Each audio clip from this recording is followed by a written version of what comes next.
एक बार इस पेंटिंग को देखो, अगर इसको बढ़िया से फ्रेम करके आपको दिया जाए तो आप इसे अपने घर में लगाओगे? हाँ बिल्कुल आप लगाओगे, ये पेंटिंग बढ़िया लग रही है। पर अगर मैं आपको इस पेंटिंग के आर्टिस्ट का नाम बताऊंगा तब शायद आप इसे अपने घर में लगाने के बारे में एक बार सोचोगे। ये पेंटिंग हिटलर की बनाई हुई है, वो आदमी जिसकी वजह से 60 लाख ज्यूइश लोग मारे गए और इनके अलावा भी कई लाख सोल्जर्स और सिविलियंस मारे गए इस आदमी की वजह से। तो ये तो एक एग्जांपल हुआ एक हॉरिबल ह्यूमन बीइंग का जिसकी पेंटिंग हमने देखी। अभी हाल फिलहाल मिरेकल मैन और द सैंडमैन को लिखने वाले नील गैमन के बारे में कई बातें सामने आई हैं।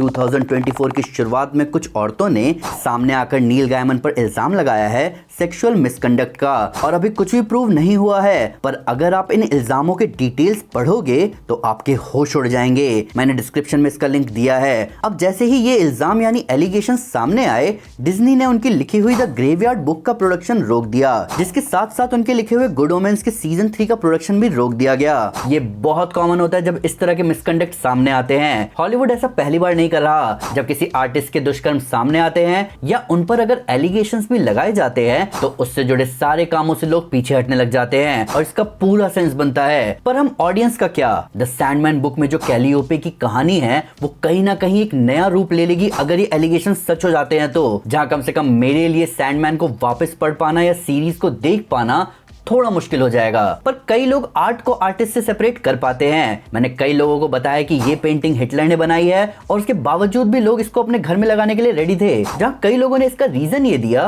कि एक बार पेंटिंग बन जाने के बाद वो आर्टिस्ट से अलग हो चुकी है, यानी आर्ट के एक बार कंप्लीट होने के बाद उसकी खुद की लाइफ शुरू हो चुकी है। पर ये केस सबके साथ नहीं है और आर्ट को आर्टिस्ट से अलग करना इतनी आसान बात नहीं है। अब हम द सैंडमैन कॉमिक बुक या द सैंडमैन सीरीज को किस थॉट के साथ पढ़ेंगे या देखेंगे? साल 2023 में द फ्लैश मूवी के आने से पहले माहौल बहुत कंट्रोवर्शियल था। 2020 से लेकर 2022 तक फ्लैश का रोल प्ले करने वाले एजरा मिलर एक के बाद एक कंट्रोवर्सी के घेरे में आते जा रहे थे। उन पर हरासमेंट के एलिगेशंस लगे, बर्गलरी चार्जेस लगे और एक किसी को नुकसान पहुंचाने का इंसिडेंट सामने आया, जिसके बाद द फ्लैश मूवी को प्रोड्यूस करने वाले वार्नर ब्रोस डूबते हुए डीसीयू से थोड़ा बहुत पैसे निकालने के चक्कर में द फ्लैश को रिलीज करने की पूरी कोशिश में लगे रहे और फिल्म रिलीज हुई और वार्नर ब्रोस को नुकसान हुआ।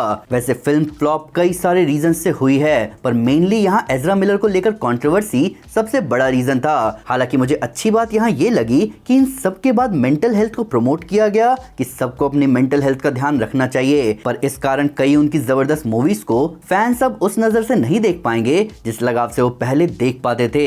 एजरा मिलर की the perks of being a wallflower मेरी फेवरेट फिल्मों में से एक है, जिसमें एजरा मिलर सपोर्टिंग रोल में है, पर तब भी कंट्रोवर्सीज माहौल को बेहतर नहीं बनाती है आर्ट के एस्पेक्ट में। पर मैं सही बताऊं तो अब मैं आगे और जो एग्जांपल्स लेने जा रहा हूं उनके आगे शायद आपको एजरा मिलर का केस थोड़ा छोटा लगेगा। ब्रायन सिंगर को जाना जाता है उनकी जबरदस्त डायरेक्शन की वजह से, खासकर आज फेमस हो रही सुपर हीरो मूवीज के लिए उनकी मूवीज ने ही नींव रखी थी।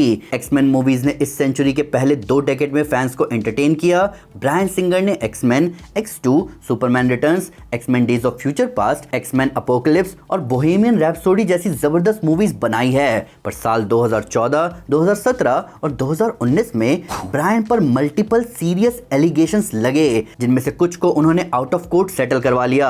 हालांकि इससे उनकी इमेज खराब हो चुकी थी, जिसके साथ साथ कुछ एक्टर्स ने भी सामने आकर ब्रायन सिंगर के साथ काम करने के एक्सपीरियंस को बहुत बुरा बताया। तो 2019 के बाद से ब्रायन सिंगर किसी मूवी या सीरीज पर काम नहीं कर रहे, बल्कि उन्होंने 2023 में बताया कि वो एक डॉक्यूमेंट्री प्रोड्यूस कर रहे हैं जिसमें वो खुद पर लगे सारे एलिगेशंस का जवाब देंगे। Jonathan Major super hero fans की नजर में आए 2021 की लोकी सीरीज के फिनाले में ही हू रिमेन्स के रोल में। उनके एक एपिसोड की परफॉर्मेंस ने फैंस की एक्साइटमेंट को कई गुना बढ़ा दिया, जिसके बाद मार्वल ने फैसला किया उन्हें मल्टीवर्स सागा का सबसे बड़ा विलन बनाने का, जहां वो Ant Man and the Wasp Quantumania में दिखे कैंग द कॉन्करर के रोल में। हालांकि एंटमैन द वास्प क्वांटमेनिया वैसी परफॉर्म नहीं कर पाई बॉक्स ऑफिस पर जैसी मार्वल स्टूडियोज ने एक्सपेक्टेशन रखी थी, जिसके साथ साथ मूवी के रिलीज के 1 महीने बाद जोनाथन मेजर्स को लेकर एक असॉल्ट केस सामने आया, जिसके बाद मार्वल के साथ साथ कई फिल्म से उन्हें हटा दिया गया। उनके केस का रिजल्ट सामने आया, जोनाथन मेजर्स उसमें गिल्टी पाए गए, उन्हें 52 वीक्स का सेंटेंस दिया गया domestic violence intervention program and probation में। अभी फिलहाल जोनाथन मेजर्स मर्सीलेस फिल्म में दिखने वाले हैं, जिसको बना रहे हैं डेनिस विलेनोव के भाई मार्टिन विलेनोव। इन सभी के अलावा स्क्विड गेम के सीजन 1 में दिखने वाले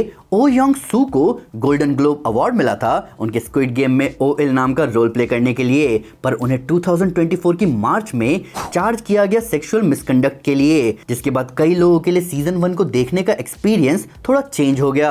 दैट 70 शो एक फेमस टीवी सीरीज थी और उस सीरीज के 2006 में खत्म होने के बाद भी लोग आज तक उसके फैंस हैं, पर जब उस सीरीज में हाइड का रोल प्ले करने वाले डैनी मास्टरसन के मल्टीपल सेक्सुअल मिसकंडक्ट सामने आए तो माहौल पूरा बदल गया।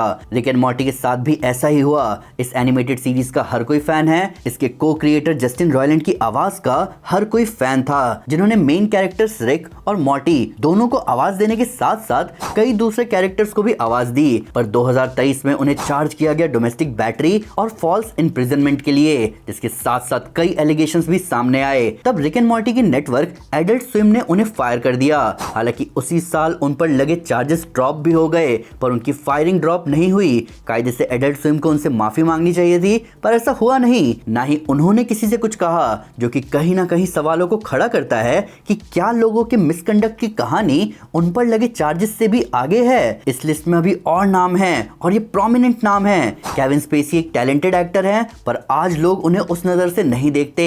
डेडपूल एंड वुल्वरीन मूवी में हमें टीजे मिलर का कैरेक्टर भी अपने मिसकंडक्ट के सामने आने की वजह से नहीं दिखे। क्रिस ब्राउन एक टैलेंटेड सिंगर है, पर उनके और रिहाना के इंसिडेंट के बारे में आपको पता चल जाएगा तो शायद आप उनके गाने उस कंफर्ट के साथ ना सुन पाओ। अब देखो, यहाँ आप एक हद तक आर्टिस्ट को उसके आर्ट से सेपरेट करने की सोच सकते हो। आप कहोगे कि ये मूवी, सीरीज और गाने बन चुके हैं और उन पर एक आर्टिस्ट की ही छाप नहीं है। ये एक अच्छा खासा कोलैबोरेटिव वर्क होता है। पर तब क्या होगा जब आपके किसी मूवी या सीरीज को ओटीटी पर देखने या उससे जुड़े किसी भी प्रोडक्ट को खरीदने का या कहीं से रेंट करने से उस इंसान को फायदा पहुंचेगा जिसने बुरा काम किया है। आपने मीरामैक्स नाम कहीं देखा होगा। इस motion pictures and animation company ने आपकी फेवरेट स्केरी मूवीज से लेकर क्विंटिन टैरेंटिनो की हाईली अक्लेम्ड मूवी से लेकर Scream, Good Will Hunting, Spy Kids, Sin City और ना जाने कितनी जबरदस्त फिल्म्स और टीवी सीरीज को फाइनेंस किया है। मैं डिस्क्रिप्शन में आपको पूरी लिस्ट दे रहा हूं। इन सभी मूवीज को आप जब जब स्ट्रीम करते हो, इनसे जुड़े कोई भी प्रोडक्ट खरीदते हो, उनका एक हिस्सा जाता है मीरामैक्स को। मीरामैक्स एक बड़ा नाम है और इस कंपनी का ओनर कौन है? अक्टूबर 2017 में द न्यूयॉर्क टाइम्स और द न्यूयॉर्कर ने रिपोर्ट किया कि 10 से भी ज्यादा औरतों ने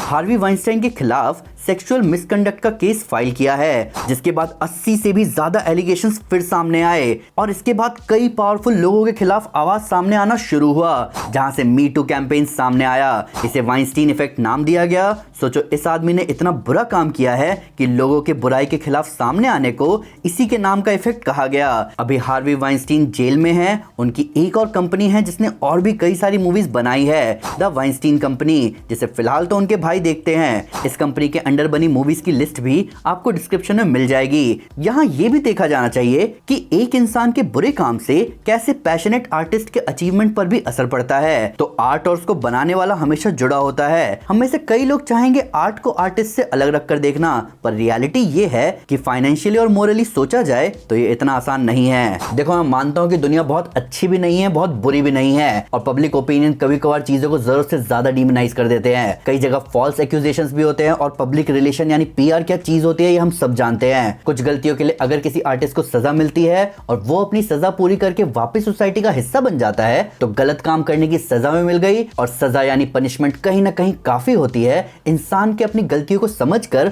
वापस अपना काम कंटिन्यू करने के लिए। पर सारे गलत काम एक जैसे नहीं होते और यहाँ चैलेंज होते हैं हमारे मोरल्स। जिस आर्ट पर ऑडियंस के पैसे लगने से बुरे लोगों को फायदा पहुंच रहा है उसका क्या किया जाए। और ऐसा भी नहीं है कि इससे क्लियर हो जाता है कि आप बाकी फैक्टर कंसिडर किए बिना आर्ट को सपोर्ट कर पाओगे। Imitation game, king speech, Django unchained जैसी इंपॉर्टेंट फिल्म्स, इन फिल्म्स में एक्टर की मेहनत है और डायरेक्टर का पैशन है, पर इनको ओटीटी पर देखने से या रेंट करने से प्रॉफिट का एक हिस्सा वाइनस्टीन कंपनी को भी जाएगा। तो इस केस में आप क्या करोगे?